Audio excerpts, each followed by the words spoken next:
every single person in this room, we all are around amazing things. Things that if we had told our younger selves were possible, we would just be completely surprised. But it's my fear that we've become bored with the amazing. Okay? Then you may say, how is that possible? How do you become bored with the amazing? Well, in my pocket here, I have an iPhone.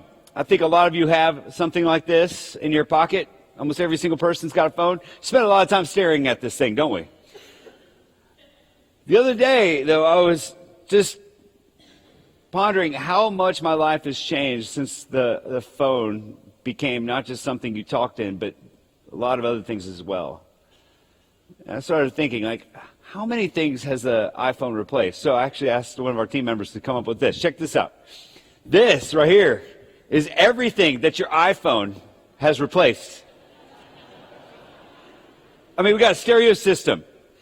And if you remember this, you used to have to record songs that you liked on the radio. You had to wait until your favorite song was played. And then you come press the record and the play button at the same time. And if you did it right, you could create mixtapes for your boyfriend or girlfriend, right? And there's these things that it carries within it. This, my friends, is a cassette tape. Do you remember these? One of my kids found one of these in some of my old boxes when we were moving. They're like, Dad, what is this? I was like, this is a DC Talk tape. This is what this is. This is the good stuff. But all this is now on your phone. We have a telephone, of course. We got a camera. Got this little masterpiece here. This is a television that I found in my father-in-law's house. It used to be my wife's. She used to watch shows using an antenna, and some of you don't even know what that is, right? But this is all the things. This is one of my favorites. This is a day planner, and we used to have versions of these that we'd carry around with us everywhere, or a really big wallet. I don't know if you remember those. That you couldn't sit on them because you'd get back pain. That's what we used to have, and now it's all in our phone. And to be honest, most of us look at our phone and we're like, it's a piece of junk. I'm ready for the iPhone 27 or whatever's coming out next. Because as soon as they show that commercial, you're like, yeah, mine doesn't charge anymore. It's terrible. And we're bored with something amazing, right? Earlier this week, I got a chance to go present at a conference for nerds. There's theological things that we kind of wow, it's not important to you guys. But basically, I got a chance to fly to San Antonio. Let me just tell you what that experience was like. It was boring. Flying, for many of us, is boring. We're used to it. We've been flying for a long time. But it shouldn't be boring because flying is incredible. If you think about it, you're getting on a metal tube that's going to take you through the sky. You should be screaming the whole time I'm on a chair in the sky. This is incredible. But what do? We just stare at our phones. And we walk through lines. And we sit there and wait for the person to bring us a ginger ale. Right? That's what we do. We're bored with flying. And I think the same is true with other things, particularly spiritual things. Sometimes the truth of the gospel doesn't amaze us anymore. So let's look at the scriptures. God's people were in the wilderness. God had saved them from Egypt. We find in Exodus chapter 16, verse 2, them grumbling. It says, the entire Israelite community grumbled against Moses and Aaron in the wilderness. Israelites said to them, if only we had died by the Lord's hand in the land of Egypt when we sat by pots of meat and ate all the bread we wanted. Instead, you brought us into this wilderness to make this whole assembly die of hunger. So today we find the people of God complaining against God. If you've been tracking with us over the last several months, we've been walking through the book of Exodus where God liberated his people from captivity, where they were slaves in Egypt. And he did that through power. He brought 10 plagues against the people of Egypt. And then he marched his people through the Red Sea, split it in half. But on the other side of the Red Sea, the people of God found this. They found a wilderness. And as they're there, they begin to realize that there is no food. Because if you look at this, there's not an Ingles in sight, right? No Costco. It's just empty. And there are 1 million people walking through the wilderness as they're journeying to the promised land. And they begin to ask the question, God, what are you doing? We had food back in Egypt. And you see the accusation they bring against God. They say, God, we had food back there. We wish we would have just died back there instead of starving to death. And what's going on is that their expectations are not meeting reality. And all of us live with expectation. We all come to a place where we expect certain things. We expect our life to look a certain way. We expect God to do certain things that we've kind of made this deal with him. And we said, God, I'll follow you if you do this. But when it doesn't happen the way that we thought it was going to happen, often we begin to wonder if God cares at all. That's where the people of God are. They're saying, God, you've brought us out here to starve. You know, A.W. Tozer says this. He says, what comes to our minds when we think about God is the most important thing about us. What do you think of when you think about God? Do you think that he's good? Do you think that he's distant? Do you think that he cares? Do you think that he's for you?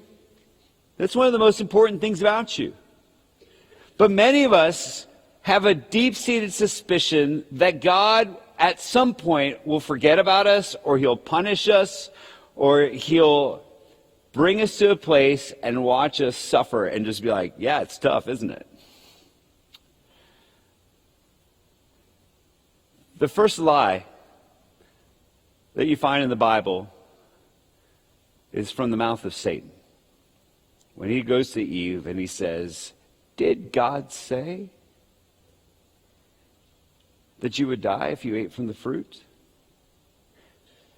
That first lie is a lie that we continue to hear, which is that God cannot be trusted, that maybe God's a liar, and maybe God doesn't have our best interest in mind.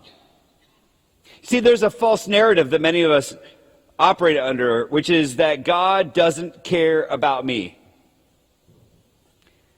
What I want you today to do is I want you to replace it with a true narrative, which is that God never abandons his children. You see, God does not bring his children to the wilderness to starve. That is not his purpose for his kids.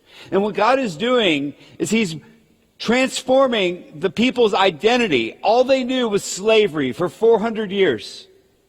All they knew was slavery in Egypt. And God is saying, you're no longer slaves, you are sons and daughters. And you can trust me. You can trust that I will provide for you. But if I'm going to be honest, there are times where I don't know if I believe that. Sometimes I wonder, does God really want my best? Does God really care about me? Does God really see me? And there are times when I've been in really tough spots where I felt like I followed the Lord to a job or an opportunity to stand up for something that God cares about, and all I've received is hardship. Have you been there?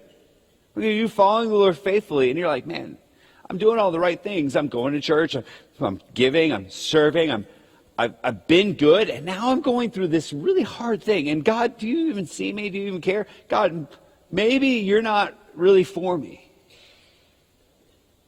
And this truth that God does not lead his children to the wilderness to starve is a truth that I've had to repeat over and over again in my life. It's that God doesn't take us to a place where he'll abandon us. There are no dead ends for God. And so what you see God do next is he provides for his children in a way that they could never have imagined, which is what he always does. You know, God's the most creative being that's ever existed. And his provision is creative. And what you see here is this. Look with me in verse 4. It says this, "Then the Lord said to Moses, I'm going to rain bread from heaven for you. The people are to go out each day and gather enough for that day. This way I will test them to see whether or not they will follow my instructions. On the 6th day, when they prepare what they bring in, it will be twice as much as they gather on the other days." Now let's skip down to verse 11. It says, "Then the Lord spoke to Moses, I have heard the complaints of the Israelites. Tell them at twilight you will eat meat, and in the morning you will eat bread until you're full, and then you will know that I am the Lord your God." So at evening, quail came and covered the camp, and in the morning there was a layer of dew all around the camp. And when the layer of dew evaporated, there were fine flakes on the desert surface, as fine as frost on the ground. And when the Israelites saw it, they asked one another, "What is it?" Because they didn't know what it was. Moses told them, "It is the bread the Lord has given you to eat." So God's people say, "We're hungry." God says, "I'm going to provide," and he does it in two ways. The first is he says, "I'm going to make it rain bread. There will be bread from heaven. And then I'm going to bring them meat." And he accomplishes this through a miraculous process. We still don't really know how this works, but the morning they woke up, they went outside and there was something on the ground. It looked like snow. And they could take that and bake it and make bread. Now, I like to think that this bread that they made was like gluten-free and non-fattening, right? It was like non-GMO all the way, right? But they don't know what to make of it. They don't know what it is. So you know what they do? They call it manna, which means, what is it? Like, they don't know either. But the bread is unique in that they could only have enough for one day. God said, you can only collect it for what you need for each day. And on the Sabbath, you can collect it for 2 days, because I don't want you working on the Sabbath. But you can't hoard this. You can't store this up. You can only use what you need for that day, which I think is a fascinating reality, because what God is teaching them is that he wants them to depend on him and not on the food, which was counterintuitive. These folks are agrarian people. They're farmers. They're used to having a harvest and then storing it up for the entire winter. God says, it's not going to work like that out in the desert. I want you to trust me for what you need every day. And then he brings them quail, which is fascinating. Every evening, birds would just flock through their camp, and they literally, all they had to do was reach out and grab one and bring it down and eat it. And this provision continues to happen for 40 years. I've got this visual in my mind of the people of God marching through the wilderness, leaving a trail of like former manna, and birds just constantly swooping down, right? Just huge flocks of birds feeding over 1 million people. And what we find is that God's not just simply doing this to teach them to trust them, he's also doing this to test them. I want you to look back with me in verse 4. There's a phrase that we probably just ran right over and missed, but God says, I'm going to teach them about myself. And then he says this way I will test them whether or not they will follow my instructions. Don't miss this. God is testing them, but he's not testing them with hardship, which most of us think tests are about. Most of us think tests are hard. We think about like physical endurance as a test. We think about hardship as a test. God here is testing them with a blessing. Sometimes the greatest tests that you can have are when things are going good. Like, will you be faithful when you don't need me to come through? God is blessing them, and he's testing them because he wants them to want him more than the blessing itself. You know, as Americans, we are filled with blessing. We have a free society. We have incredible resources at our fingertips. Almost every single person in this room is incredibly blessed. We've been given a gift. We have opportunity around us. Most of us have clothes that are nicer than any of our ancestors. We live in houses that have air conditioning or heat. We have vehicles that can take us over the mountain in hours, right? I mean, you think about it, just crossing like the Smoky Mountains when they first found them, and most of the people didn't make it over. Today we can do it in less than an hour. We have so much. And if we're not careful, we can simply want the gifts that God gives us rather than the giver of the gifts. Because the story of manna is not ultimately about the bread or the provision. It's all a picture of Jesus. And the reason we know that is because Jesus said that the story of the manna was about him. So if you flash forward to Jesus' time, Jesus was preaching and teaching, and one day all of his followers followed him out to a desolate place, and there are thousands of people everywhere, and he begins to preach. And he preaches so long that everybody gets hungry, which happens to me every Sunday, right? Like I preach, everybody's like, can we just beat the Methodists to lunch? That's all we want to do. Can we just get there before there's a line, right? Well, Jesus preached all day, and people were hungry. So Jesus tells his disciples, hey, go find out what kind of food you guys got out there. They're like, there isn't any food. There's just one little boy with some fish and some loaves. Jesus says, that's enough. Bring it over here. He blesses it, and he feeds the entire group, which for some of the people in the room, they're like, wow, this is the first time I've actually been full. Let's do that again. That's a great trick, Jesus. We'll follow you for food. That'd be great. Do it again. And some of them actually quote scripture at Jesus and say, hey, Jesus, we heard that the one who follows Moses, the prophet that's raised up like him, he's going to be able to bring manna back. Can you do that? We all want to see that. And Jesus says, you don't understand the story of manna. Manna is me. I'm the bread. And whoever eats of me will never hunger again. You see, Jesus is pointing to the fact that he's ultimately the gift and the provision. But I read this, and I wonder if we're a lot like the Israelites who get bored and we don't pass the test. You see, the gospel sometimes can be something that's so pervasive. We heard it when we were kids. We went to Sunday school and we watched the flannel graph, right? The flannel graph Jesus. And we heard the stories, and we knew that the only answer to all the questions was Jesus. We were like always like, it's Jesus. Like that's the answer.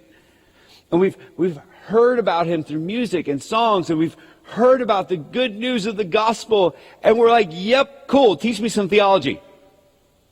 Oh yes, that's great. How fun is the sermon going to be? Or how great is the music going to be? Or what kind of programming is out there? Or God, I'm just going to do the church thing, but I'm also going to do my life, and that's more important. And we've moved on from the gospel of Jesus Christ. It's become so common that we miss how spectacular it really is. Y'all, the most important truth is that we were all headed to hell because we chose it. We wanted the gift, not the gift giver. But God is rich in mercy and daily provides us what we need, and he offers us Jesus. And we should be, every time we think of the gospel, go, wow, isn't that amazing? Isn't it amazing? I was dying and now I'm alive. I made it through. And that should change us deeply. It should continue to amaze us every day. We've been given a gift. The gift is Jesus. So what do you do with the gift? You know, we're getting close to Christmas. Christmas stresses me out in some ways because I have to find gifts. My wife's birthday is a week before Christmas. Let me tell you, like I run dry quickly on gifts. I'm always like, all right, well, this is a great gift. Oh, wait, which one am I going to save this? Or am I going to hold it, right? We're trying to think about gifts.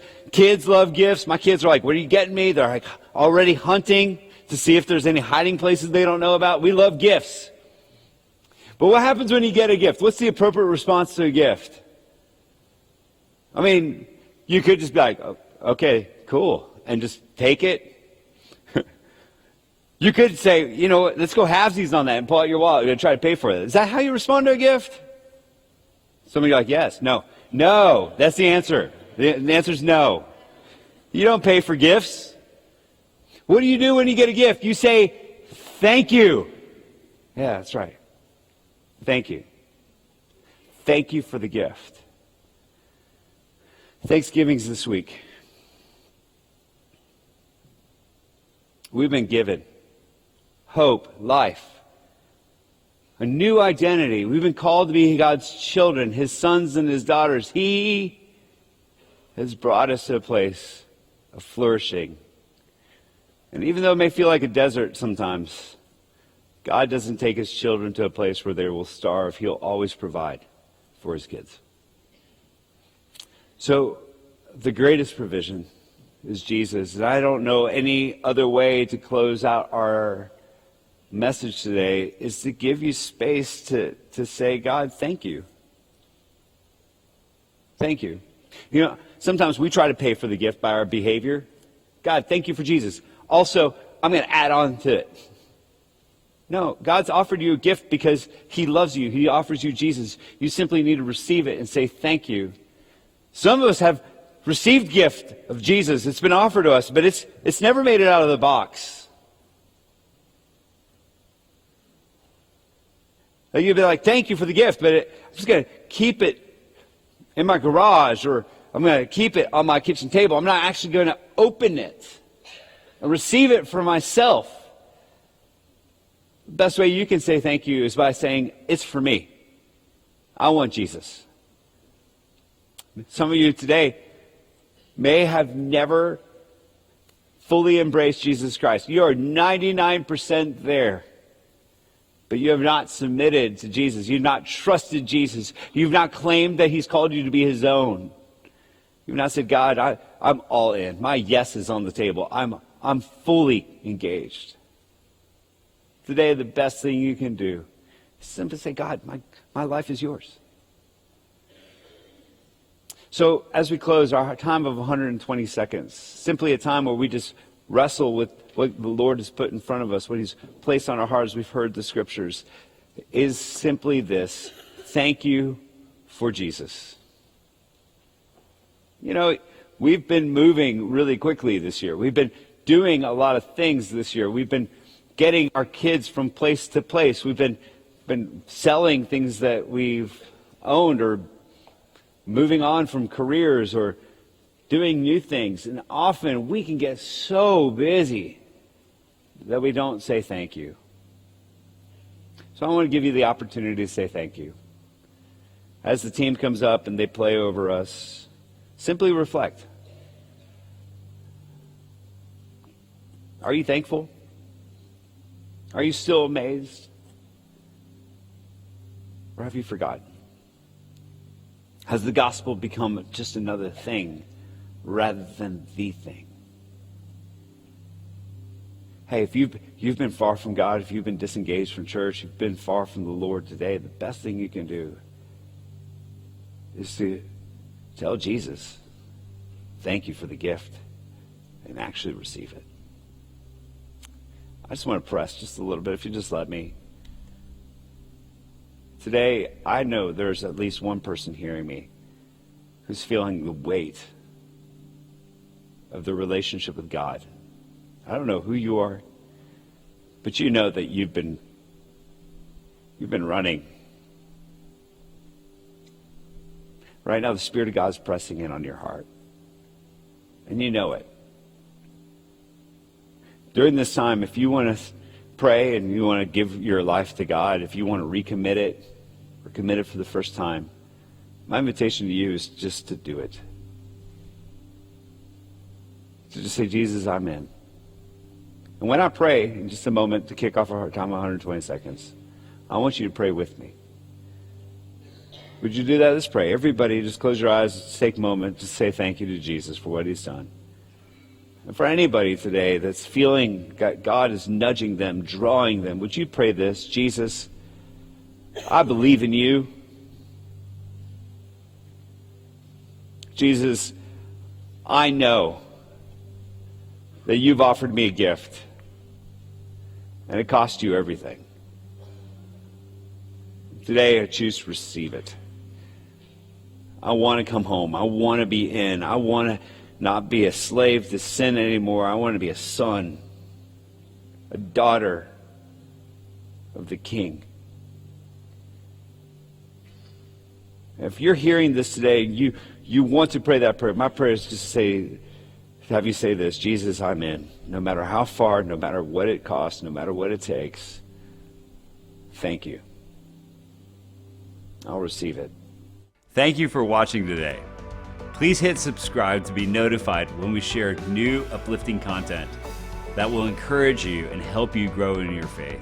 And click the link on the screen to get connected and support how God is using this ministry to bless people across the United States and help us with our mission to create a community alight with Jesus.